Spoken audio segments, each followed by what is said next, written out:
শুক্রবার বেলা 12টার পর থেকে সাধারণ মানুষের ফোনে আসতে শুরু করে সতর্কীকরণ মেসেজ। ফোনের স্ক্রিনে সবার উপরে ফুটে উঠেছে সেই মেসেজ, অর্থাৎ ফ্ল্যাশ মেসেজ হিসাবে এই মেসেজটি এসেছে।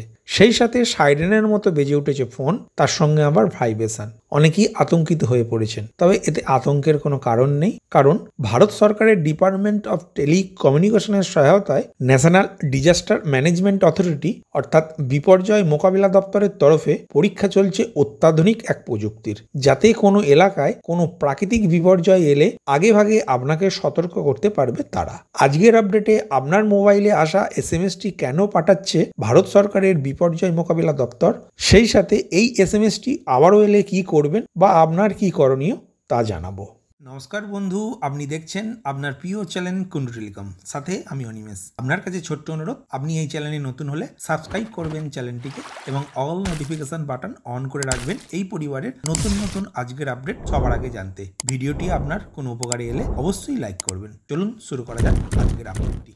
গতকাল শুক্রবার বেলা 12টার পর থেকে সাধারণ মানুষের ফোনে আসতে শুরু করে ভারত সরকারের বিপর্যয় মোকাবিলা দপ্তরের পরীক্ষামূলক মেসেজ। ফোনের স্ক্রিনে সবার উপরে ফুটে উঠেছে সেই মেসেজ, সেই সঙ্গে সাইরেনের মতো বেজে উঠেছে ফোন, তার সঙ্গে ব্যাপক জোরে কয়েকবার ভাইব্রেট করেছে। ফোনে আসা মেসেজে কি লেখা আছে সেটি এখন আপনার স্ক্রিনে দেখতে পাচ্ছেন। এটি ভারত সরকারের টেলিকমিউনিকেশন বিভাগের সেল ব্রডকাস্টিং সিস্টেমের মাধ্যমে পাঠানো একটি নমুনা পরীক্ষার বার্তা। দয়া করে এই বার্তাটিকে উপেক্ষা করুন, কারণ আপনার পক্ষ থেকে কোনো পদক্ষেপের প্রয়োজন নেই। এই বার্তাটি জাতীয় দুর্যোগ ব্যবস্থাপনা কর্তৃপক্ষ দ্বারা প্রয়োগ করা pan India emergency alert system পরীক্ষা করার জন্য পাঠানো হয়েছে। এটির লক্ষ্য জনসাধারণের নিরাপত্তা বৃদ্ধি করা এবং জরুরি পরিস্থিতিতে সময় মতো সতর্কতা প্রদান করা।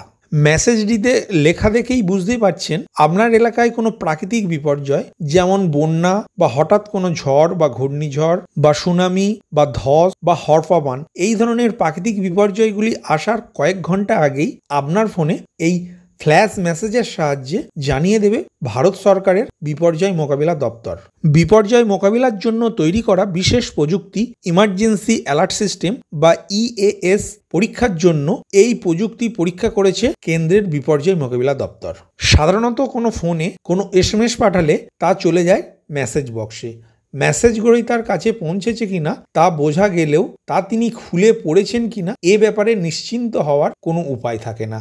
তাছাড়া এসএমএস যাকে করা হয়েছে তা তিনি কখন খুলে পড়বেন সেটা তার সম্পূর্ণ মর্জির উপর নির্ভর করছে। ফলে সাধারণ পদ্ধতিতে বিপর্যয়ের বার্তা পাঠালে অনেক ক্ষেত্রেই তা গ্রাহকের অগোচরে থেকে যেতে পারে। এই সমস্যার সমাধানে তৈরি করা হয়েছে ইএএস পদ্ধতি। এই প্রযুক্তিতে ফোনে কোনো ইন্টারনেট কানেকশন না থাকলেও এসএমএস এর মতো মেসেজ পৌঁছে যাবে গ্রাহকের মোবাইলে, তবে সেই মেসেজ যাবে না মেসেজের ইনবক্সে, বদলে সরাসরি গ্রহীতার স্ক্রিনে ফুটে উঠবে সেটি। সেই সঙ্গে তীব্র আওয়াজ ও ভাইব্রেশন হবে, যাতে মেসেজটি দেখতে বাধ্য হন কোনো গ্রাহক।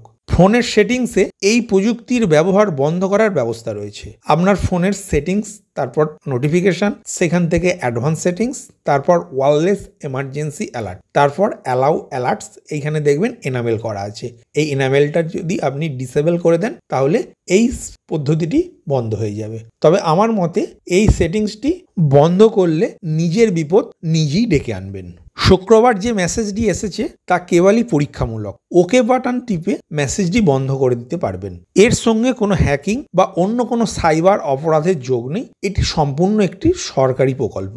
কেন্দ্রীয় বিপর্যয় মোকাবিলা মন্ত্রক ছাড়া কেউ আপনাকে এই প্রযুক্তি ব্যবহার করে মেসেজও পাঠাতে পারবে না। এরপর কখনো ঘূর্ণিঝড় এলে বা বাঁধ থেকে জল ছাড়লে বা প্রবল তুষারপাতের সম্ভাবনা থাকলে বা ভূমিকম্পের মতো প্রাকৃতিক বিপর্যয়ে এই প্রযুক্তির সাহায্যে আপনাকে আগেই সতর্ক করে দেবে ভারত সরকারের বিপর্যয় মোকাবিলা দপ্তর। আশা করি ব্যাপারটি বুঝতে পেরেছেন। প্যানিক করার কোনো কারণ নেই, এটি সম্পূর্ণ একটি পরীক্ষামূলক মেসেজ। আমার বা আপনার সুবিধার্থেই ভারত সরকার এই প্রযুক্তি চালু করতে চলেছে আগামী কয়েকদিনের মধ্যেই। পরিশেষে কুন্ডু টেলিকম পরিবারের প্রত্যেক সদস্যকে আমার পক্ষ থেকে শুভ বিজয়ের প্রীতি, শুভেচ্ছা ও ভালোবাসা জানাই। ভিডিওটি প্রথম থেকে শেষ পর্যন্ত দেখার জন্য ধন্যবাদ। এই ইনফরমেটিভ আজকের আপডেটটি আপনার বন্ধু ও পরিচিতদের জানাতে বেশি বেশি করে শেয়ার করবেন, আর অবশ্যই কমেন্ট করবেন ভিডিও সম্বন্ধে আপনার কোনো ডাউট বা জিজ্ঞাসা থাকলে, এবং আপনার কোনো মতামত জানাবেন। ভালো থাকবেন, সুস্থ থাকবেন।